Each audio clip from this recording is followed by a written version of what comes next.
The sun beat down on Copper Ridge like a hammer on an anvil, turning the dusty main street into a ribbon of shimmering heat. Sarah Blackwood wiped the sweat from her brow as she stepped down from the stagecoach, her considerable frame making the vehicle's suspension creak with relief as she dismounted. Behind her, her sister Margaret followed, equally substantial, both women dressed in practical traveling clothes that had seen better days.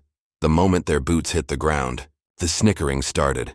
A group of cowboys lounged outside the Silver Spur Saloon, their faces already ruddy with afternoon whiskey. One of them, a lanky fellow with a tobacco-stained mustache, elbowed his companion. "Well, would you look at that? Town's gonna need to widen the sidewalks." His friends erupted in laughter, slapping their knees and nudging each other. Another chimed in. Bet they could block out the sun if they stood together. Sarah's jaw tightened, but she kept walking. Margaret's cheeks flushed red, though whether from heat, exertion, or humiliation it was hard to tell. They'd heard it all before, in every dusty town from Missouri to here. Fat jokes were as common as tumbleweeds in these parts and twice as tiresome. Ladies. A rotund shopkeeper hurried out from the general store, his own belly straining against his vest. "Welcome to Copper Ridge. You must be the Blackwood sisters. I'm Henry Watts. Your rooms at the boarding house are ready." "Thank you, Mr. Watts," Sarah said, her voice steady and dignified despite the continued chuckling from across the street. "We appreciate your hospitality." As they walked toward the boarding house, more whispers and giggles followed them. A pair of saloon girls tittered behind their fans. A merchant's wife raised her eyebrows so high they nearly disappeared into her bonnet. Even the blacksmith's apprentice stopped mid-hammer to gawk. Margaret leaned close to her sister. "Why did we come here again?" "Because land is cheap, work is available, and we need a fresh start," Sarah replied firmly. "And because I'll be damned if I let a bunch of small-minded fools dictate where I can and cannot make a life." That night at the boarding house, the proprietor, Mrs. Chen, served them a modest supper.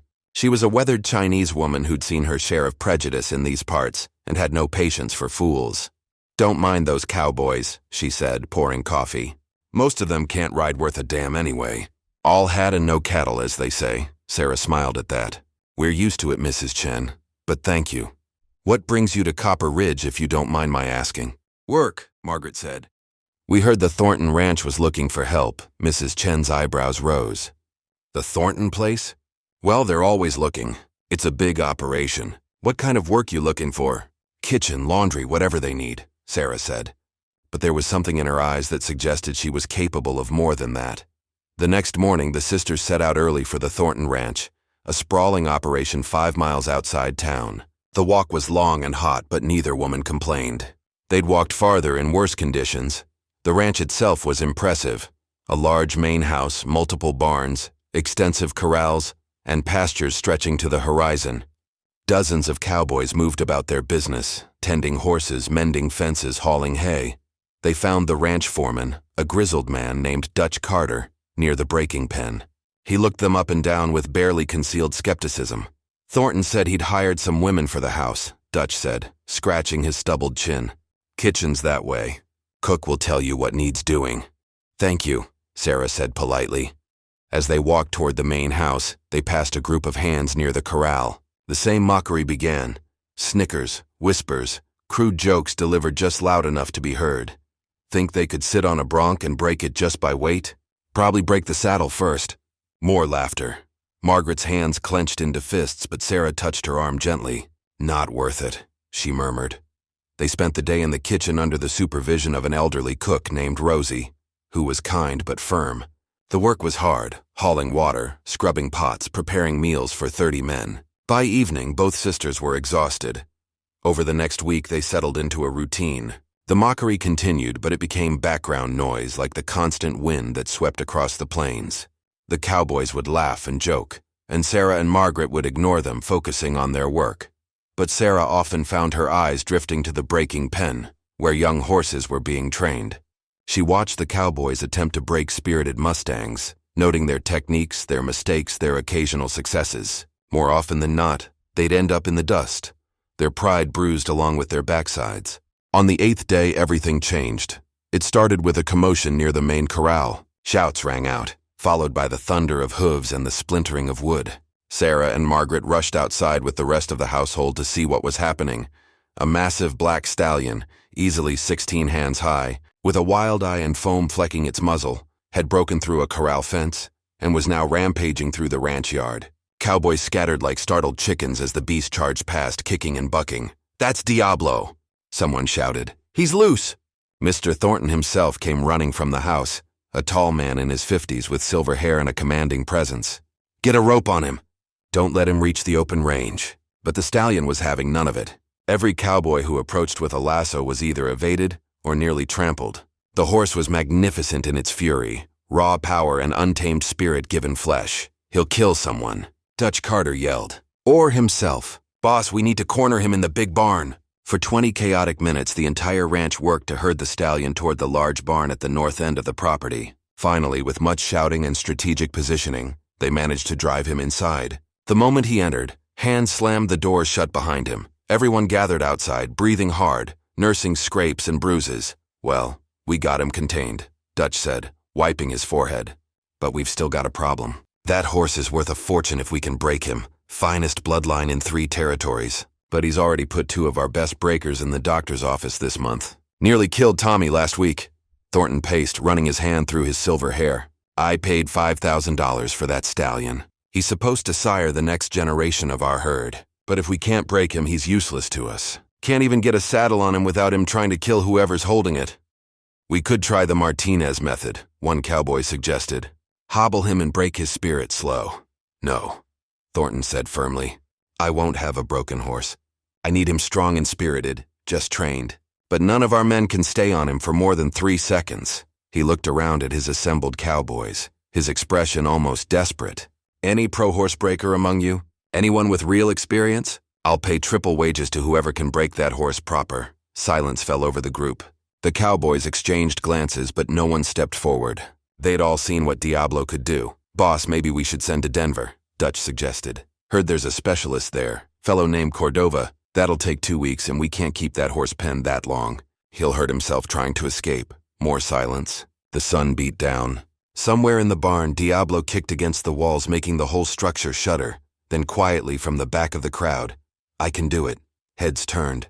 Sarah Blackwood stepped forward, her expression calm and determined. The laughter started immediately. "Oh, this is rich," one cowboy hooted. "The fat lady thinks she's a horsebreaker. She'll squash the poor thing flat. Maybe she can just sit on it till it gives up." The jokes came fast and cruel, the cowboys practically falling over themselves with mirth. Even some of the other ranch workers smiled uncomfortably. But Thornton held up a hand, his eyes fixed on Sarah.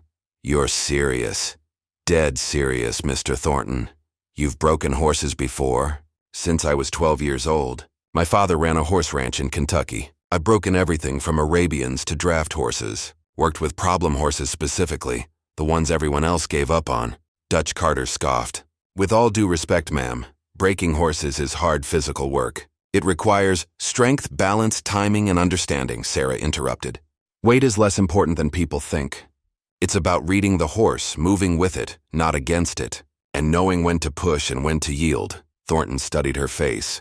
"Why didn't you mention this before?" "Because you hired me for kitchen work, and that's what I've been doing. But if you need a horsebreaker, I'm qualified." "This ain't gonna work, boss," Dutch protested. "She's a woman and a what, Dutch?" Thornton's voice turned cold. "Finish that sentence." The foreman closed his mouth, looking uncomfortable. Thornton turned back to Sarah. "If you can break Diablo properly, not break his spirit, but train him to saddle and ride, I'll pay you $200. "That's 4 months' wages," the crowd murmured. "That was serious money, and if I can't?" Sarah asked. "Then you go back to the kitchen, no harm done. But I should warn you, that horse has sent 2 men to the doctor. One has a broken arm, the other fractured ribs. He's dangerous." Sarah nodded slowly.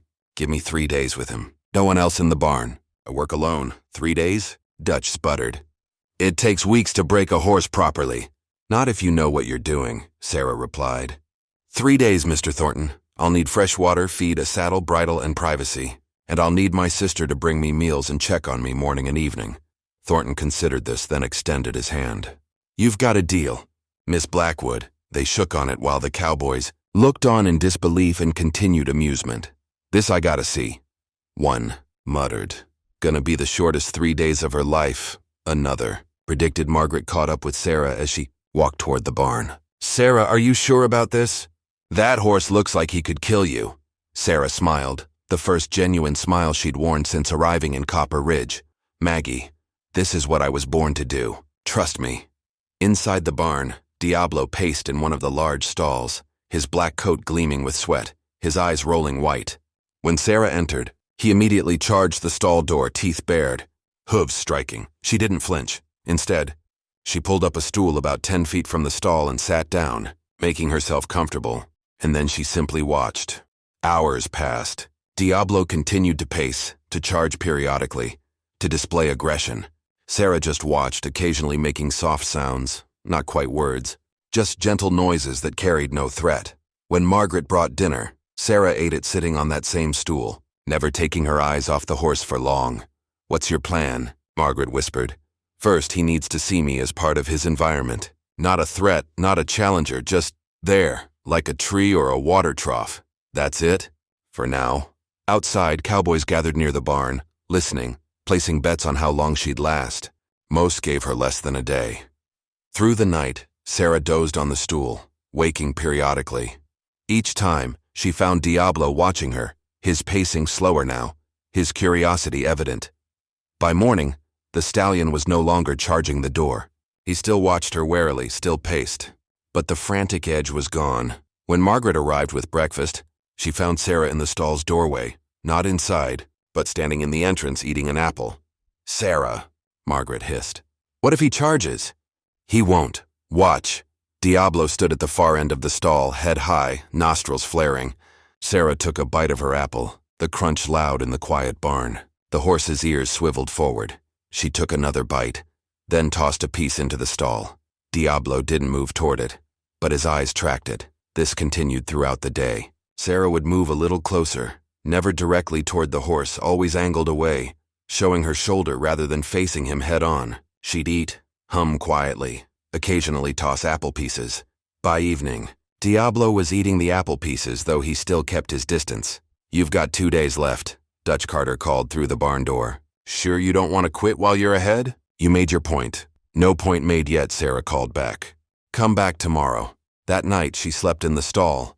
Outside it, actually, in the corridor, but with the door open. She could hear Diablo's breathing, the shift of his hooves in the straw. Day 2 began with a breakthrough. When Margaret arrived with breakfast, she found Sarah standing just inside the stall about 6 feet from Diablo. The horse was eating hay from a net, occasionally glancing at her but no longer showing aggression. "Good morning, beautiful," Sarah murmured to the horse. "Ready to be friends today?" Over the next hours, she gradually closed the distance. Not in a straight line, that would be predatory. Instead, she'd move at angles, pause for long periods, let him get used to each new proximity. By noon, she was able to touch his shoulder. Just a brief touch, then retreat. He flinched, but didn't bolt.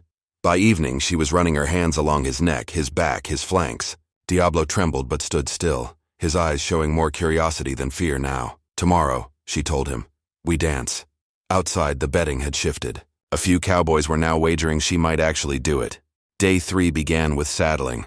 This was the critical moment. Many horses would accept human touch but exploded when tack was introduced. Sarah started with just the blanket, laying it across Diablo's back, removing it, repeating the process dozens of times. Each time she'd murmur to him, her voice a constant soothing presence. Then the saddle itself, but without cinching it. Just the weight of it, letting him feel it, adjust to it.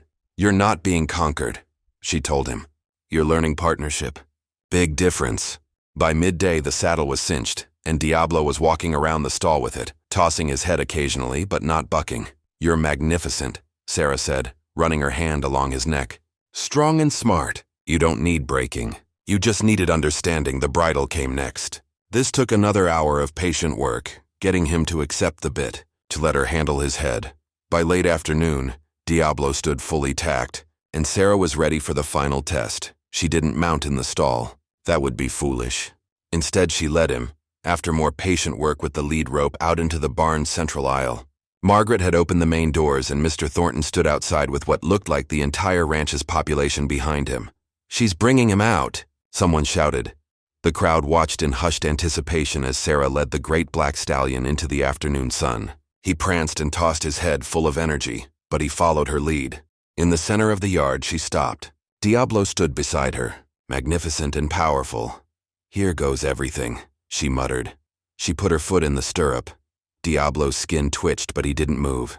She pulled herself up, swinging her leg over. The saddle creaked under her weight. She was under no illusions about her size, but it held. For a moment, she just sat there, letting Diablo adjust to having a rider. She could feel the coiled power beneath her, the potential for explosive violence. "Easy," she murmured. "Easy, beautiful." Then, with the gentlest pressure of her legs and a slight shift of the reins, she asked him to walk. Diablo took one step, then another. Then he was walking in a circle, Sarah sitting tall in the saddle, her face serene. The crowd erupted in shocked murmurs. "I'll be damned," Dutch Carter whispered. Sarah asked for a trot. Diablo gave it to her, his gait smooth and powerful. She could feel him testing her, deciding whether to trust this new partnership. "That's it," she encouraged. "Show them how magnificent you are." For 10 minutes, she rode him around the yard. Walk, trot, stop, turn. Every basic command, executed with increasing smoothness. Diablo still had spirit, still tossed his head and pranced, but he was listening now, responding. Finally, Sarah dismounted and removed the tack in the center of the yard, in front of everyone. She ran her hands along Diablo's neck one more time. "Good boy," she said quietly. "You're gonna be fine." The stallion nudged her shoulder with his nose and Sarah laughed, a sound of pure joy. The silence that had fallen over the watching crowd finally broke. It wasn't laughter this time. It was something else. Shock, respect, grudging admiration. Thornton stepped forward, his face showing pure amazement. "Miss Blackwood, that was—" "I've never seen anything like that." "He's not fully trained yet," Sarah said practically. "He'll need consistent work over the next few weeks, someone riding him daily, reinforcing what he's learned. But the hard part's done. He knows now that humans can be partners, not enemies." $200 as promised, Thornton said. "But I'd like to make you another offer. How would you feel about staying on as my head horsebreaker? I've got a dozen problem horses that need work. I'll pay you professional wages, $50 a month plus room and board." Sarah's eyes widened. That was real money, professional money, more than she'd ever made in her life. "I'll do it," she said, "on one condition. My sister Margaret works with me. She's got a good eye for horses, and she can learn the work." Thornton nodded. "Done." Dutch Carter stepped forward, his weathered face showing chagrin. "Miss Blackwood, I owe you an apology. A big one. I judged you without knowing a damn thing about what you could do." One by one, other cowboys came forward. Not all of them, but some. The ones with enough character to admit when they'd been wrong. "That was some of the finest horsebreaking I've ever seen, ma'am," one said. "Where'd you learn to do that?" another asked. Sarah accepted their words with grace, though she didn't forget the mockery that had come before. Respect earned through skill was better than no respect at all, but it would have been nicer to have it from the start. That evening, in their new, larger quarters in one of the ranch's outbuildings, Margaret and Sarah sat together, counting out $200 in gold and silver. "You really did it," Margaret said, still marveling. "You showed them all." "I showed them what I could do with horses," Sarah corrected. "Whether they learned anything about judging people, that remains to be seen." "Are you happy?" Sarah considered this, then smiled. "I'm doing work I love, making good money, and I've got a home." "Yes, Maggie, I think I'm happy." Over the following weeks and months, Sarah Blackwood became a fixture at the Thornton Ranch. She worked with every problem horse in the stable, turning potential losses into valuable assets. Her reputation spread, and soon other ranchers were sending their difficult horses to Thornton's place, paying good money for Sarah's expertise. Margaret proved a quick study, learning her sister's techniques and developing her own feel for the work. Together, they became known as the Blackwood Sisters, the finest horsebreakers in 3 territories. The mockery didn't disappear entirely. There were still jokes, still stares in town, still people who judged them for their size before knowing anything else about them. But there were also people who'd seen what they could do, who valued skill over appearance, who understood that worth wasn't measured in pounds. 6 months after breaking Diablo, Sarah was riding him across the range, checking fences with a crew of cowboys. The stallion had become her regular mount. Nobody else could handle him quite the way she could, and he seemed to prefer her to anyone else. They paused at a creek to water the horses. One of the younger cowboys, a kid named Billy who'd been among the mockers that first day, approached her nervously. "Miss Sarah?"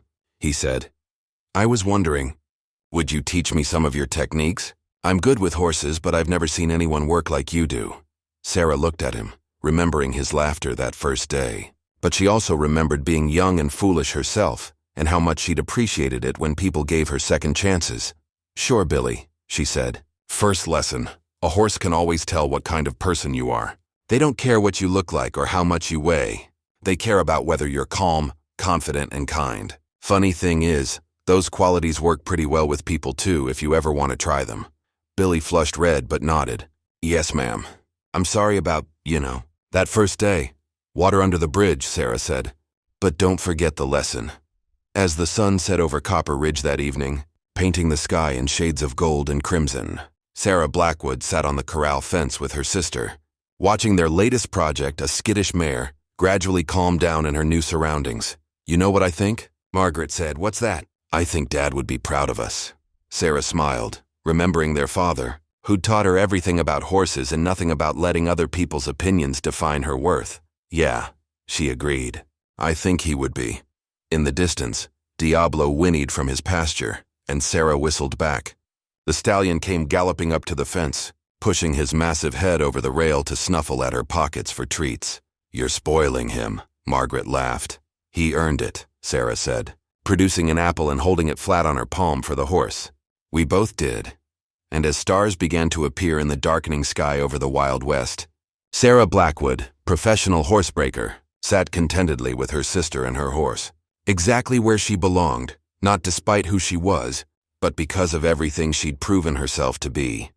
The Cowboys might have mocked the fat women at first, but in the end, it was skill, courage, and knowledge that won the day, just like it should be, just like in the best stories it always was.